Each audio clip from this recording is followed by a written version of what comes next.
شروع کرتا ہوں اللہ کے نام سے جو بڑا مہربان اور نہایت رحم کرنے والا ہے۔ حضرت مطر بن اقام بیان کرتے ہیں، رسول اللہ صلی اللہ علیہ وآلہ وسلم نے فرمایا، جب اللہ کسی بندے کے متعلق فیصلہ فرماتا ہے کہ اسے فلاں جگہ موت آ جائے تو وہ اس شخص کے لیے اس جگہ کوئی ضرورت پیدا کر دیتا ہے۔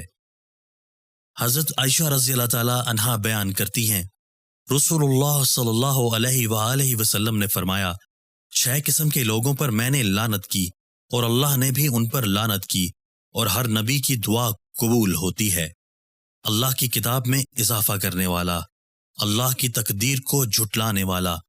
طاقت کے بل بوتے پر مسلط ہونے والا شخص، تاکہ وہ کسی ایسے شخص کو معزز بنائے جسے اللہ نے ذلیل بنایا ہو، اور کسی ایسے شخص کو ذلیل بنا دے جسے اللہ نے معزز بنایا ہو، اللہ کے حرم کی بے حرمتی کرنے والا، میری اولاد کی بے حرمتی کرنے والا، اور میری سنت کو ترک کرنے والا۔ دوستو، اللہ تعالی ہمیں ان احادیث مبارکہ پر عمل کرنے اور اپنی زندگیوں کو سنوارنے کی توفیق عطا فرمائے۔